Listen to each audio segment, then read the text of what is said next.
Hey everybody, good evening.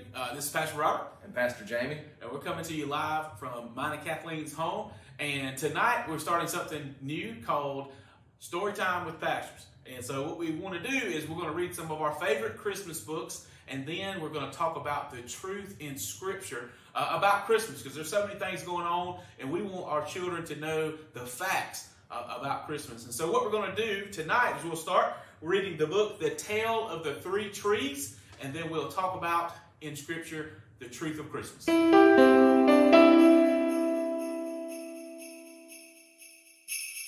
Tale of Three Trees.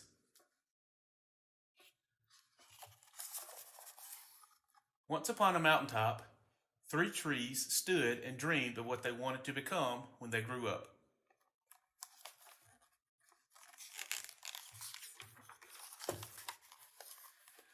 The first tree looked up at the stars, twinkling like diamonds above him. "I want to hold treasure," he said. "I want to be covered with gold and filled with precious stones. I will be the most beautiful treasure chest in the world."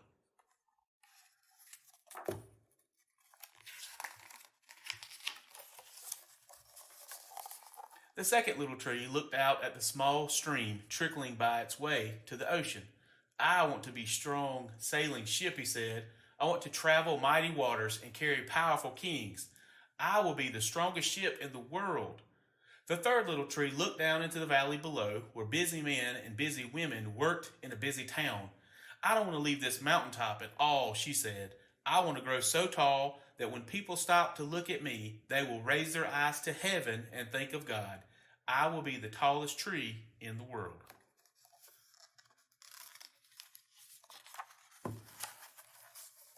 Years passed. The rains came, the sun shone, and the little trees grew tall. One day, three woodcutters climbed the mountain.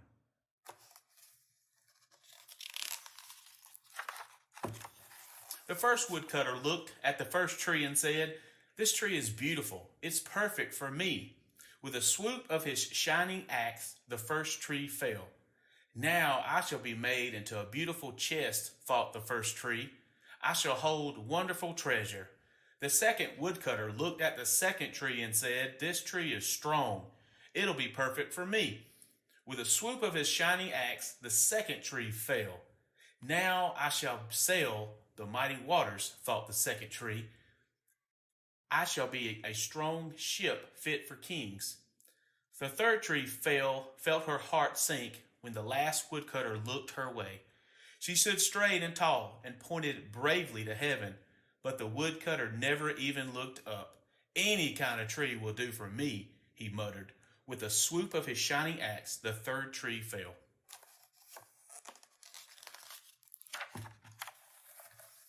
The first tree rejoiced when the woodcutter brought him to a carpenter shop, but the busy carpenter was not thinking about treasure chest. Instead, he worked his hands and fashioned a tree into a feed box for animals.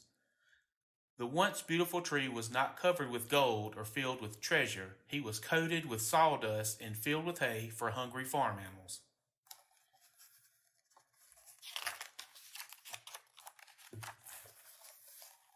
The second tree smiled when the woodcutter took him to a shipyard, but no mighty sailing ships were being made that day. Instead, the once strong tree was hammered and sawed into a simple fishing boat. Too small and too weak to sail the ocean or even a river, he was taken to a little lake. Every day he brought in loads of dead, smelly fish.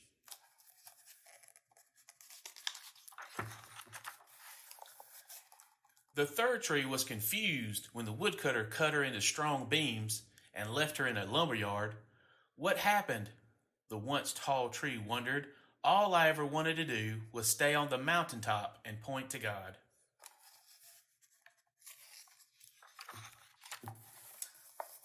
Many, many days and nights passed. The three trees nearly forgot their dreams.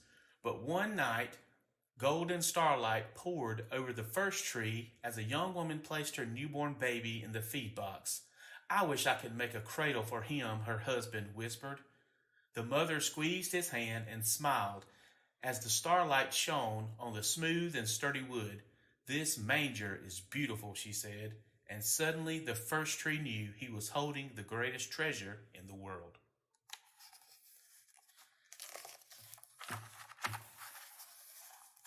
One evening, a tired traveler and his friends crowded into an old fishing boat. The traveler fell asleep as the second tree quietly sailed into the lake. Soon a thundering, thrashing storm arose. The little tree shuddered.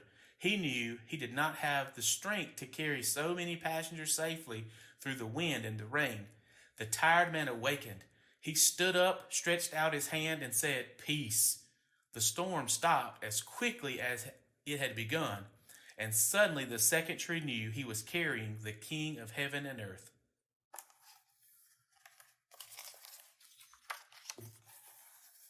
On Friday morning, the third tree was startled when her beams were yanked from the forgotten woodpile. She flinched as she was carried through an angry, jeering crowd. She shuddered when the soldiers nailed a man's hands to her. She felt ugly and harsh and cruel.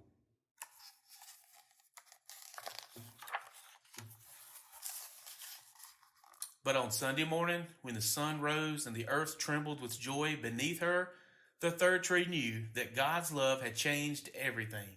It had made the first tree beautiful. It had made the second tree strong. And every time the people thought of the third tree, they would think of God.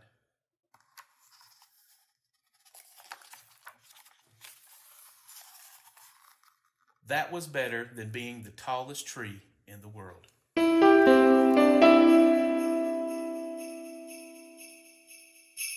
So kids, I hope you enjoyed our book, The Tale of the Three Trees, but you might be wondering, what does that have to do with Christmas? Well, you notice the three trees all wanted to be different things. The first one wanted to be a treasure chest. So Pastor Jamie, what's that have to do with Christmas? Well, the first tree wanted to be a treasure chest. He wanted to hold something that was so valuable, something that was priceless. And I'm sure he was probably thinking about money, jewels, gold, things along those nature that we think are valuable, but he had no clue that what he was actually going to be carrying was the most valuable gift the world was ever going to get, and that was the Son of God. And he was turned into a manger. And we read in the Gospel of Luke, when Jesus was born, there was no room at the end. There was no place for Mary and Joseph to have their baby. There was nowhere to go. So they wound up in a stable, and they wound up with a manger. That's what the tree became, was a manger to hold Jesus, the greatest treasure we've ever had. So that manger, it wasn't like a treasure chest, like it had gold and stuff on it. No. So how did it end up being a treasure chest? Like, what was the treasure? The treasure was what the manger held, what the manger had in it, and that was Jesus. Awesome. Mm-hmm. Well, the second thing that the tree wanted to be was, what did he want to be, a boat? Wanted to be a boat, yeah. And he didn't end up being a big boat, but he ended up being a small fishing boat. But if you remember in Scripture, the cool thing about that small fishing boat was one day Jesus was teaching his disciples, and he told them to put out into this great lake. And when they were out there, Jesus went down and went to sleep, and a huge storm began to beat on the boat, and the boat was just about to sink when the disciples went down and woke Jesus up. And Jesus came up there and literally told, Pastor Jamie, he told the wind to stop. He said, "Peace, be still." The wind stopped. The water got still, and then the disciples knew and that they were holding in their boat the most powerful man in the history of time. Wow. Literally, he was man and he was God at the same time. Isn't that crazy? So he just told the wind and the waves to be still. And they stopped. It stopped. Wow. That was awesome. Well, the third tree, what did the third tree want to be, Pastor Jimmy? The third tree just simply wanted to point the way to God. He just wanted to point everybody to God. But the woodcutter cut him down. Yeah, he did. What happened after that? Well, he cut him down and he turned him into beams. And in the story, I believe the tree was confused. Like, why are you cutting me down? I just want to point to God. And so he didn't understand what was going on. And sometimes we don't understand what's going on in our own lives. Like, why are things happening the way that they are?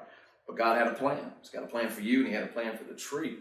And then one day, they come and they pull the beams out, the tree that had been turned into beams, and they fashion them together in the form of a cross. And if you remember too, Pastor Robert, it talks about him nailing Jesus' hands to the tree, to the cross. And he was thinking, wow, I'm not anything pointing to God. I'm not beautiful. I'm kind of ugly. That's what he thought in that moment. But he didn't realize what was actually taking place. And what was taking place was that Jesus was being crucified. He was being killed for our sin, for your sin. And now when we think about the cross, that tree, what do we think about? Think about God. Think about God. We're pointing the way to Him. What He did. And it brings me back, what does all this have to do? We're talking about a cross, a boat, a manger. And to me, it's like this. This is Christmas. We celebrate Jesus was born, but don't forget why He was born. Right, Pastor Robert? That's right. He was born to die for you, for me, for you. That's what we've got to keep in mind. Absolutely. We think this is just one of our favorite Christmas stories and how it applies to Scripture. But next week, next Wednesday, we're going to read the actual Christmas story from Scripture, break it down with some cool facts. We hope you tune in, and we look forward to seeing you soon. Merry Christmas, y'all. Merry Christmas. Thank you for tuning in to our service today, and just want to extend a special invitation to you that man, anytime that you would like to come and be a part of our services, you can. We want to invite you to that, and anything I can do for you as a pastor at Philippi, please let me know. And again, we do look forward to seeing you here at Philippi. Do a little something fun for you guys. We're going to have, it's called Pastor, what's it called? Storytime with the pastor. Storytime with, just forget it, just do it. Good evening, kids. I can help Families. humans. Start over. Good evening, kids. This is Pastor Robert. And Pastor Jamie. And we're coming to you from the Hold up. what's wrong? The book's upside down. Jamie, you got the Bible upside down? Your book's Your upside book. Oh. Sorry. Start over. I want to hold treasure, he said. I want to be covered with gold and filled with precious stones. I will be the most beautiful treasure chest in the world.